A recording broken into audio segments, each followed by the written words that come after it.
Welcome back, folks, to another episode of A Tryst with Staycraft. I'm your host, Teresa Kuruvilla, Managing Editor at Project Staycraft.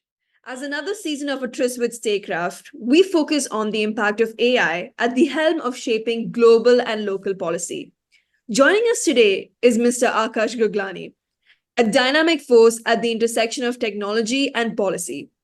As a manager at the Digital India Foundation, Akash is not only shaping public policy, but also helping India navigate the rapidly evolving landscape of the digital economy.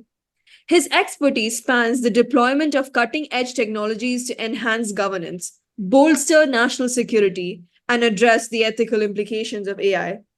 In a world where AI is redefining industries, economies, and even the way governments function, Akash brings a unique perspective on how this technology can be harnessed responsibly to fuel innovation without losing sight of its societal impact. With policy recommendations that have influenced the likes of the World Bank, the Gates Foundation, and Niti Aayog, Akash is deeply embedded in the conversations shaping the future of AI and digital transformation in India. But his insights don't come from the boardrooms and policy papers. Armed with a Master's of Art and a postgraduate diploma from Ashoka University, as well as a bachelor's degree in management studies from Delhi University, he blends academic rigor with hands on experience in shaping real world solutions.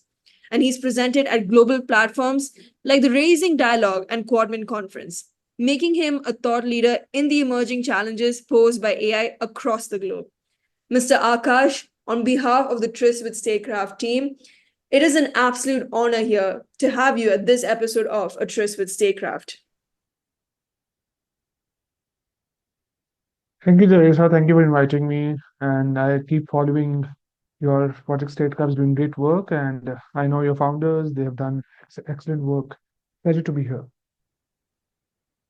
The pleasure is all mine. Without further ado, let's get on this track of quite a dynamic conversation that we have here, AI and policy framing. Now, how do you see AI transforming the digital economy, especially in a country like India, where digital penetration is rapidly increasing?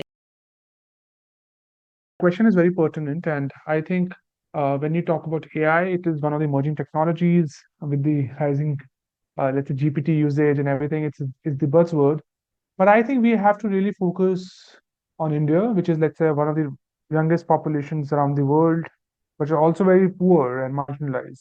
So, how do you enable a technology which is very top end, which is, let's say, innovated majorly in the, let's say, very rich countries, but whose impact is, let's, in every sector, domain, which we are experiencing, health, education, and it is the use cases in India. So how do you manage those kind of divergent facts? A younger, very marginalized population with a cutting edge technology, which impacts every which sector, which these population categories have to, converge. So for what Indian policymakers are doing is, can you do interesting kind of, let's say, intervention where you build some sort of digital infrastructure and you integrate AI into those kind of specific use cases. So what India did is, we all know about digital public infrastructure. We built an identity system. Over that identity system, we built an eKYC, which enabled a lot of bank accounts. And to certain, let's say, private innovation, we also got some telephone, mobile connections. So let's say millions of people. Because you had this foundational infrastructure for people to enter and enable digital economy, India, as it at this at present position, is at the cusp of doing some sort of AI-based intervention. So let me give your audiences, which is like largely students. Aadhaar. We all know most of Indians have Aadhaar. 99% plus Indians have Aadhaar. They're unique identifiers. So you might see that to check whether Aadhaar kind of unique identity individual is really there, we use AI. So for us in India, utilization of AI would be for that specific purposes. So let's say if you really want to understand whether a person is actually alive, what we do is a liveness check of the fingerprint. So how do you know a fingerprint is not just not a picture or some sort of a thing? You specifically look at the veins and blood levels, which is through AI, which checks the liveness. So what we have done, a DPI, which is more like identity for all, but specifically cutting edge technology for our own purposes, which is like how do you build leakage free welfare ecosystems? But you use the cutting edge technology. So that's the first of the important impacts of AI for widening the access and making sure your welfare delivery goes to targeted beneficiaries. Second, now you have built this larger ecosystem of 100 million plus bank accounts, 1 billion plus, let's say, IDs, almost 900 million people having access to some sort of mobile internet. Now you are building something which we call is like digital payment. So let's say you had uh, let's say 300 400 million people who are selling, transacting. They are poor people, they are transacting, they are street vendors. But the world is going digital. Everyone's doing digital transactions. So how do you enable those people to enter and use, let's say, digital payments? And we innovated with UPI. You build in some sort of digital payment architecture that brought about, 300, 400 million people into digital economy. Now, now you might ask, where is the AI in this? AI is now I have some sort of digital footprint of those people who are transacting daily and small ticket amounts. Now using specific ML and machine learning algorithms, and I can provide them targeted loans. And that's what Indian kind of ecosystem is doing. We have building a unified lending interface. What is that? It's like I will use your own specific data, which is like your information collateral on digital means, because I know your unique identifier, which is Aadhaar. I know second thing, which is your payment transaction details by the UPI. So I have some architecture of who you are, how do you transact, where your money comes from, and who are your customers, because we also know that there are sellers buying, selling, and there's also buyers buying. I have that kind of digital infrastructure and the data sources. Now I can provide you targeted loans using ML algorithms, providing you creative kind of credit means. That's another layer of AI deployment in India. First is your live, let's say liveness of fingerprint. Second is now is providing credit using data information, data sources which we have got through uh, let's say UPI, and now what we are also building is ONDC, which is more like, can, let's say if you are a street vendor, we have solved for your payment problem.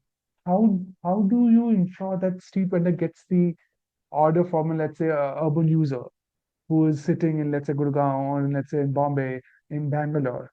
Can a, let's say, a bagel maker in, let's say, Moradabad get an order from, let's say, a top-end Bandra colony? Otherwise, what you're doing is most your users are getting online, doing digital footprint, and those people are totally marginalized. They have no access to that kind of new age economy. How do you do that intervention? For us, ONDC, which is like Open Network for Digital Commerce, is that kind of, let's say, intervention, which you provide them discoverability, access to, let's say, digital customers, provide them payments mechanism through UPI.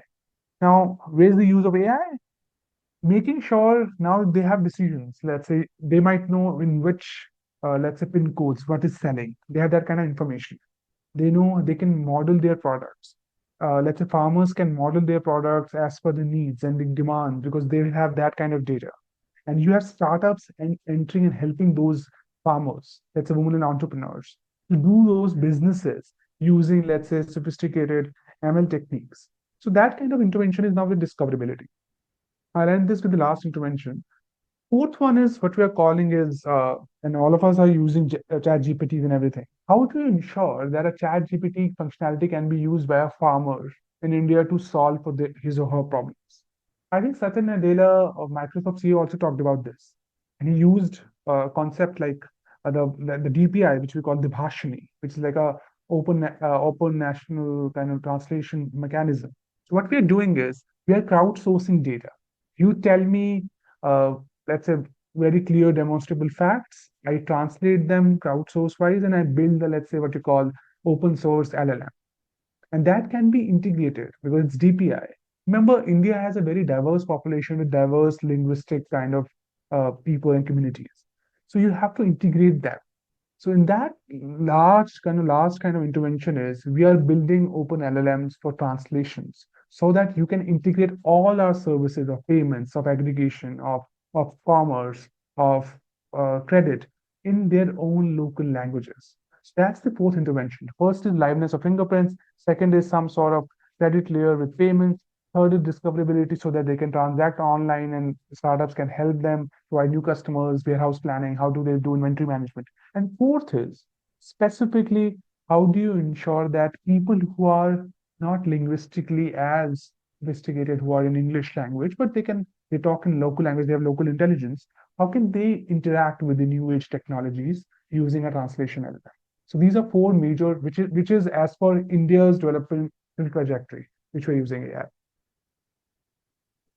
That's a great start to this episode. You've given quite the detailed explanation as to how India was initially a very hesitant type of state in accepting and integrating AI into the everyday functioning of the government. And now government transactions and engagements happen so seamlessly with the help of AI, like the examples that you've quoted.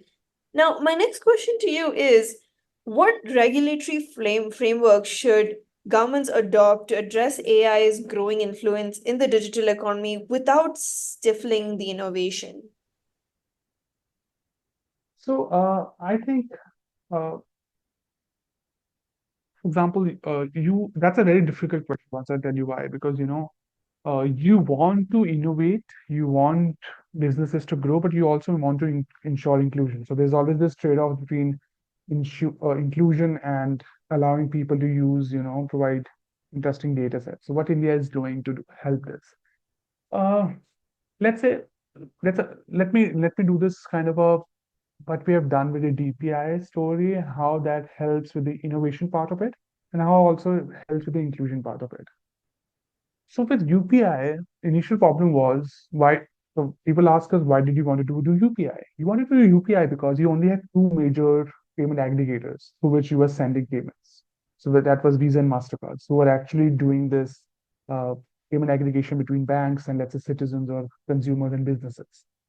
Now, because they are providing a service, which is a for-profit service, they were charging some sort of commission and let's say what we call is merchant discount rate. What was happening? Because India is a price-sensitive society, you had small vendors who would not accept digital payments because they were like, I will not pay 3-4% extra for using the digital infrastructure these companies are providing. Now, how do you ensure where the economy is becoming digital and you have consumer base, which is a seller base, which is not ready to pay for 3-4%? And that would kill, let's say, major kind of MSMEs. And India's, if you look at the employment trajectory, most employment in India happens through these small business, medium businesses. So you have to integrate them for the larger kind of framework. So in that sense, we had to balance it out by providing a UPI kind of ecosystem. But interestingly, because UPI and all your digital public infrastructure expanded the market. Remember, before UPI and everything, you had less than 100 million people who had bank accounts in India. With, let's say, Aadhaar-based KYCs, you did 500 million plus bank accounts. You actually increased the market for, let's say, private enterprises. Now, every incumbent in India has a UPI app. And surprising for people to know, most UPI ecosystem is led by Google Pay and PhonePe, and 90% of the market share is for them. So what you did, you built foundational infrastructure, and these private companies can come in. But remember, when one of the ecosystem players collapsed, the UPI system didn't collapse.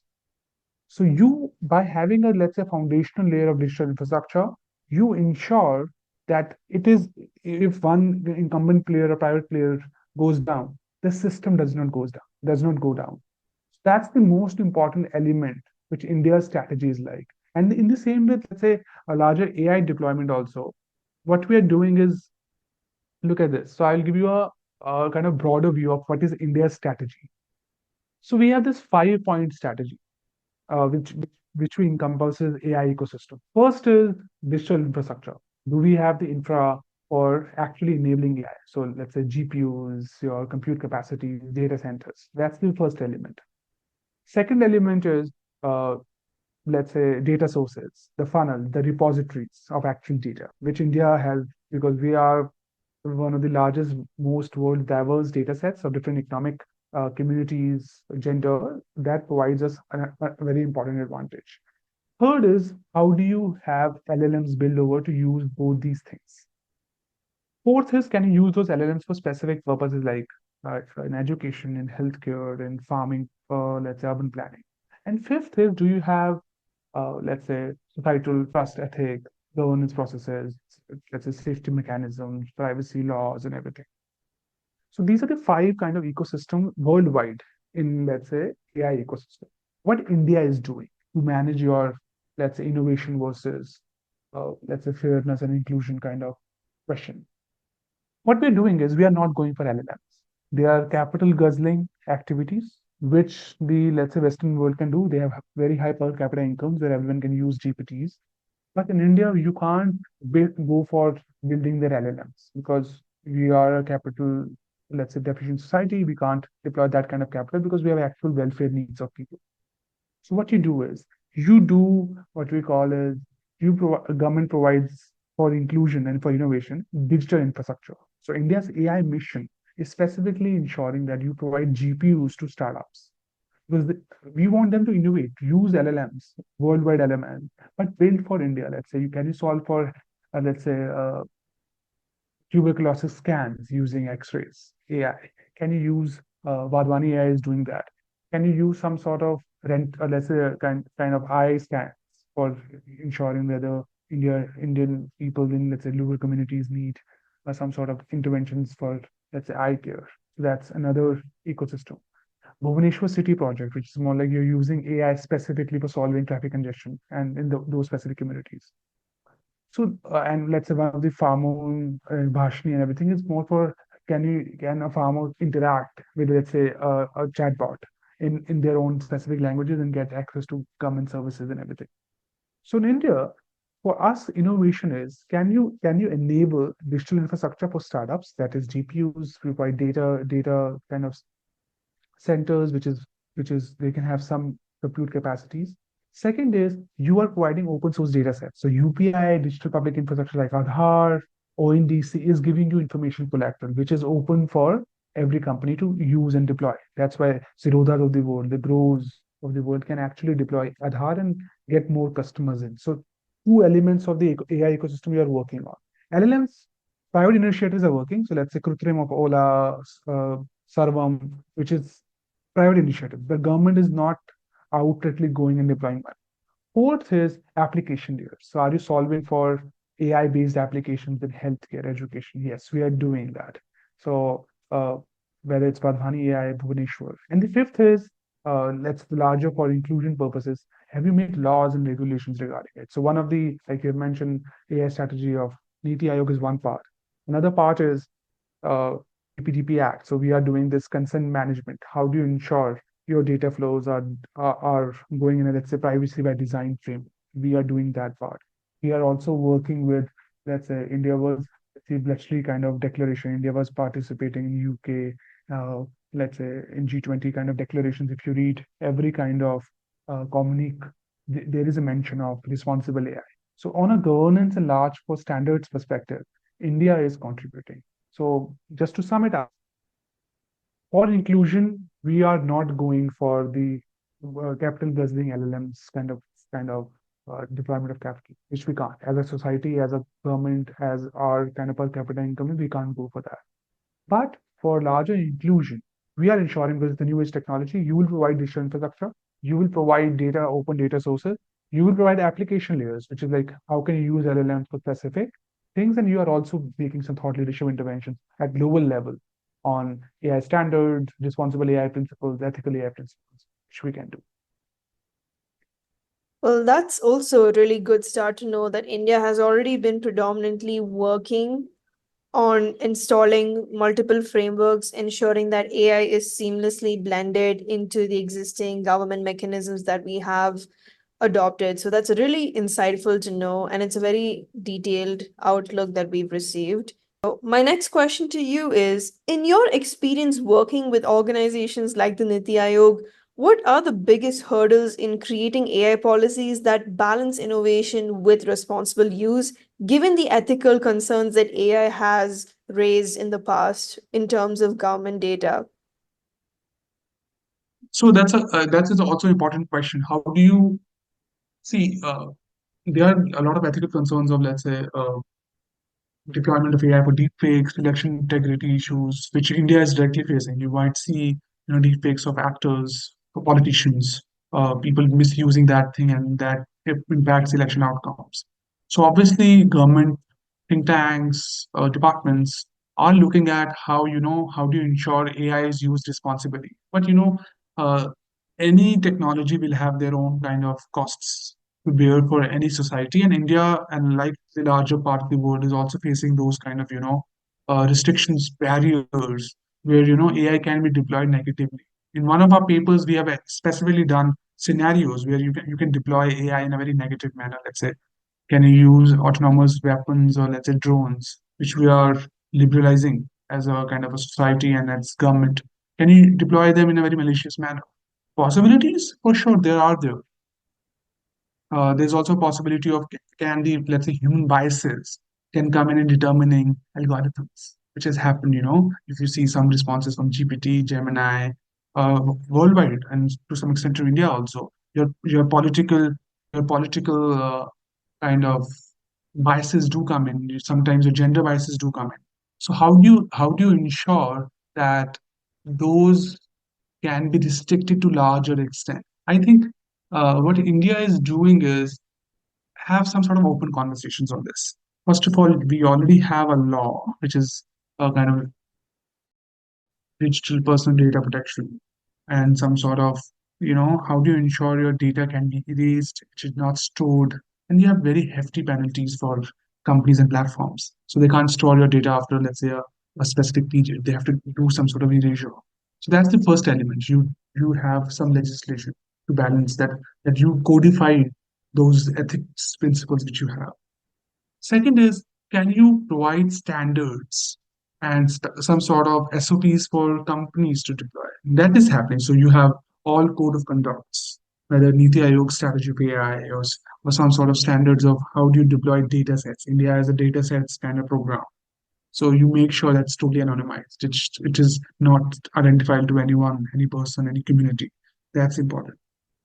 So that's on the very regulatory kind of standards, executive things. So you have some lawmaking which is worked. We are waiting for the DPTP rules to come about so that that clarity on AI and everything can come up very faster, on consent management. How do you use data? Second is, you already have executive kind of IT rules, we call it. You have specifically guidelines. How do you age gating? You not ensure that teenage people and age some sort of, let's say, uh, people should not use certain systems till then they have some sort of let's say, oversight or something. Third is accountability. How do you ensure accountability comes about? And let's say, on government and everything, everyone who does, let's say, data protection board is coming up. You will have an authority, supervisory authority, which will fix accountability. If there are leakages, if you think something is not going as per strategy, as per law, you will face some sort of penalties. Another question which we are doing as think tank is societal awareness. Are you educating people to, don't trust an algorithm or a GPT answer just because it's a GPT answer? Have some sort of checks and balances. Make sure you are trusting the data sources. Go and dig dive in, in those data sources. So that's the fourth element of it.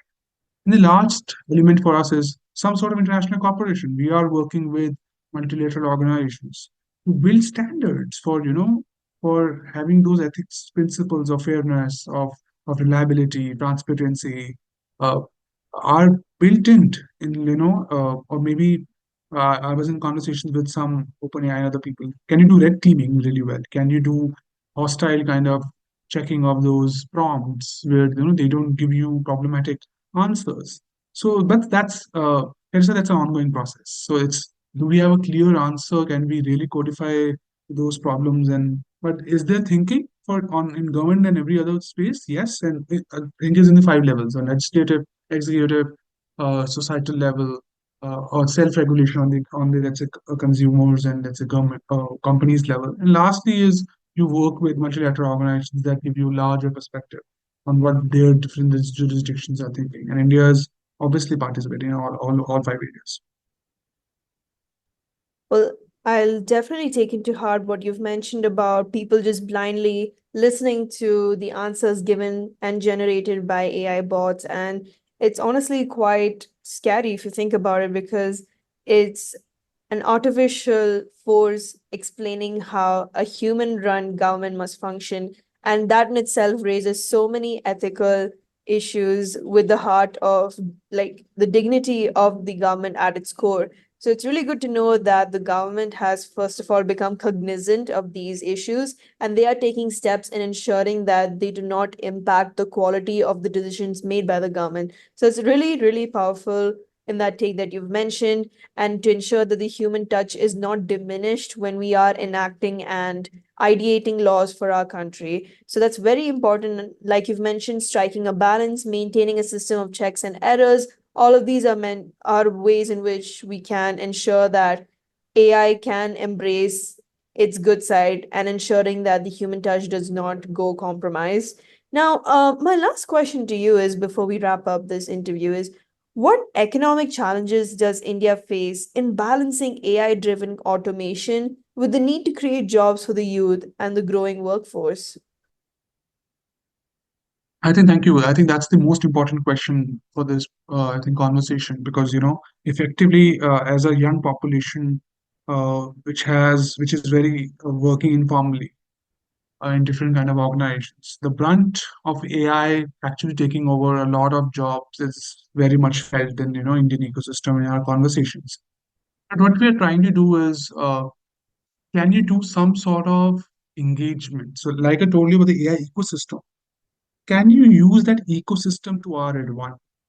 Can you build, let's say, skills specifically in rural communities in, let's say, tier tier two, tier three towns for employment opportunities in those specific areas? Because remember, new age technologies and new age economies would have those specific domains only. So there's a India semiconductor mission. You solve for India's manufacturing, let's say, lesser capabilities. So that's the first component. Will that create a lot of jobs? No, but it will create the capabilities and let's say the economic growth that will incentivize you to deploy that kind of money in very useful manner and productive manner for actually creating jobs. First element is solving for digital public infrastructure of AI, helping startups grow so they can be relevant for the new age economy. That's the pragmatic side of things. Second is, uh, can you specifically use skills in, let's say, India's STEM education for providing more kind of access for startups to deploy AI for specific use cases? Remember, we are not going for LLMs, but we are also going for applications of LLMs.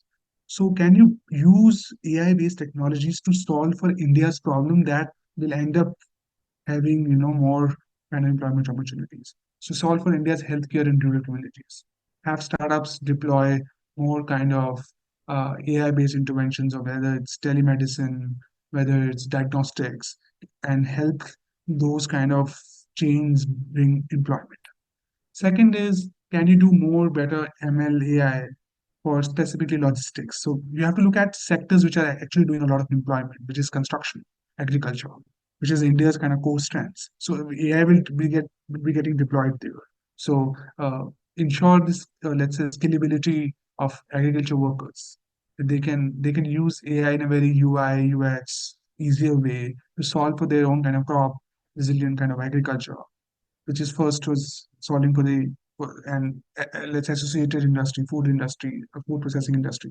Can you AI will be deployed this? Can you skill people who are already doing some sort of work there? They can understand the actual kind of ecosystem of AI technologies. So integrate those people. So my largest strategy would be, we already have employment dense kind of sectors which might see some impact from AI. So preempting that kind of impact, can you reskill them to deploy their kind of new skills in specific those sectors?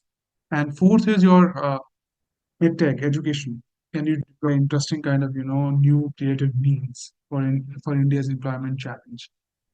And lastly, I would say doing emerging use of, you can say, specifically AI compute green tech, I think, which is the most important element, which connects to every aspect of, can you do much better carbon kind of footprints and understand which industries might face a brunt of a lot of regulations? Can you deploy people and do some sort of creative uh, mechanisms for them to go to newish kind of industries? So I think core transition plans, or for them to get absorbed in, let's say, solar panels, for some sort of ecosystems of EVs, or let's say distributing charging. We are largely, let's say, AI is not going anywhere. Those challenges remain.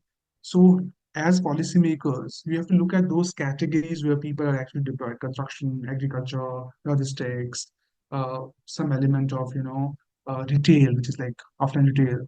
These are getting disrupted by AI. So, how do you reskill those people in specific AI-based technologies so that they can be, let's say, have some sort of element and say in those specific industries? And I think we'll be able to do some sort of uh, mitigation plans. I don't think so.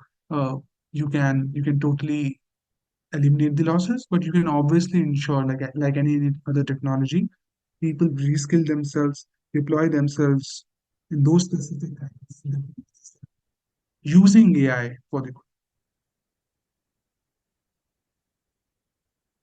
So I think that very much sums it up. It, like you've rightly mentioned, AI isn't going anywhere. In fact, it is just the beginning of the AI takeover.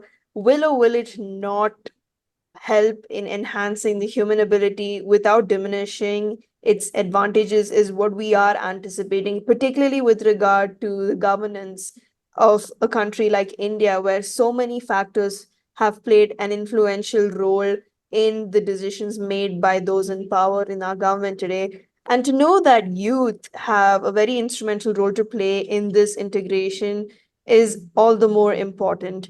And we couldn't have had a better discussion with you, Mr. Akash, on this regard. On behalf of everyone here with A Tryst with Statecraft, it's an absolute delight to have you here with us. And we've had quite the engaging conversation from the start of the integration of AI into our government's systems to exploring how it has helped in bridging the gaps and discrepancies faced by citizens in India. Moreover, we got to understand how innovation isn't compromised and is seamlessly blended with the artificial intelligence and all the major systems adopted by our government. It's really empowering to know that our government has wholeheartedly accepted the possibilities with AI without compromising the human touch, and it's really exciting to see what happens next. So thank you so much, Mr. Akash, for your time here at A Tryst with Statecraft. Thank you, Teresa, and yeah, everyone in the team.